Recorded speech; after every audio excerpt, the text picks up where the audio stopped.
तो धर्मेंद्र प्रधान जी ने इस्तीफा दे दिया है, जिसका मतलब है कि हमारी पहली मांग जो है मान ली गई है।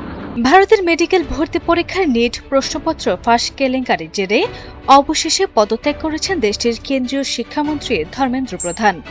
তার পদত্যাগ সহ অন্যান্য দাবি মেনে নেয়ার পর ককরোচ জনতা পার্টি সিজেপি নয়াদিল্লির যন্তর মন্তরে চলমান দীর্ঘ ৩৬ দিনের আন্দোলন অবিলম্বে কার্যকরের ঘোষণা দিয়ে তাদের আন্দোলন প্রত্যাহার করে নিয়েছে।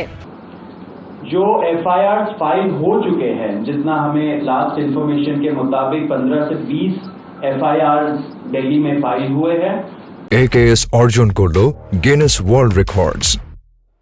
AKS वो सारे FIR की कॉपी सरकार ने अश्योर किया है कि शॉर्टली हमारे साथ शेयर करेंगे, एंड जो कॉपीज है वो 3 से 4 दिन के अंदर इन एनी केस हमें मिल जाएगी। जो विड्रॉल है वो भी शॉर्टली सरकार ने अश्योर किया है कि विड्रॉ हो जाएंगे।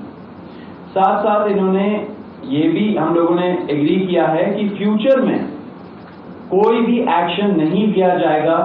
শনিবার ২৫ জুলাই সন্ধ্যায় কেন্দ্রীয় সরকারের মন্ত্রী ও সিজেপি নেতাদের যৌথ সংবাদ সম্মেলনে আন্দোলনকারীদের ঘরে ফিরে যাওয়ার অনুরোধ জানানো হয়। সংবাদ সম্মেলনে কেন্দ্রীয় মন্ত্রী জেপি নাড্ডা ও জিতেন্দ্র সিং এর পাশে বসে সিজেপির মুখপাত্র সৌরভ দাস এবং আশুতোষ রাঙ্কা সাংবাদিকদের জানান, সরকার তাদের দাবি পূরণের প্রতিশ্রুতি দেয়, শুধু দেশে তারা এই আন্দোলন প্রত্যাহার করেছেন।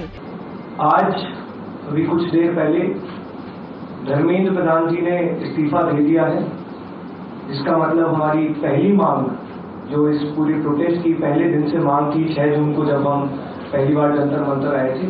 তারা বলেন, প্রধান দাবি হিসাবে শিক্ষামন্ত্রীর পদত্যাগের পাশাপাশি সরকার সিজেপিকে আরও আশ্বাস দিয়েছে যে আন্দোলনকারী শিক্ষার্থীদের বিরুদ্ধে দায়ের করা সমস্ত পুলিশি মামলা প্রত্যাহার করা হবে। ভবিষ্যতে এই আন্দোলনকে কেন্দ্র করে তাদের বিরুদ্ধে কোনো শাস্তিমূলক ব্যবস্থা নেওয়া হবে না এবং মেডিকেল ভর্তি পরীক্ষা নিট প্রশ্ন ফাঁসের ঘটনায় মানসিক অপবাদে যেসব শিক্ষার্থী আত্মহত্যা করেছে, নিয়ম অনুযায়ী তাদের পরিবারকে সর্বোচ্চ ক্ষতিপূরণ দেওয়া হবে। সংবাদ সম্মেলনে সৌরভ দাস বলেন, আমরা সব আন্দোলনকারীকে ঘরে ফিরে যাওয়ার অনুরোধ জানাচ্ছি, কারণ সরকার আমাদের দাবিগুলো মেনে নিয়েছে। लेकिन सारे बीजेपी रूल्ड और बीजेपी एलाइड स्टेट्स में वो FIR विड्रॉ हो जाए। মুখপাত্র আশুতোষ রাঙ্কা বলেন, ৩৬ দিনের টানা আন্দোলনের পর সরকার আমাদের সব দাবি মেনে নিয়েছে। আমরা সবাইকে শান্তিপূর্ণভাবে আন্দোলনস্থল ত্যাগ করার আহ্বান জানাচ্ছি।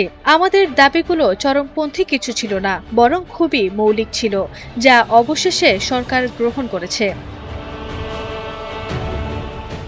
আন্দোলন প্রত্যাহারের ঘোষণার পরপরই দিল্লি পুলিশ লাউডস্পিকার ব্যবহার করে সেন্ট্রাল দিল্লির যন্তর মন্তরে অবস্থানরত বিক্ষোভকারীদের এলাকা খালি করার অনুরোধ জানায়।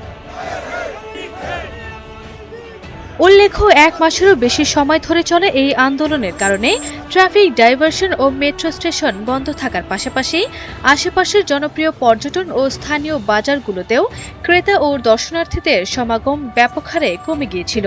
আন্দোলন প্রত্যাহারের ফলে দীর্ঘদিন পর ওই এলাকায় স্বস্তি ফিরবে বলে আশা করছে প্রশাসন। আরভি ইসলাম হিমু, NTV অনলাইন।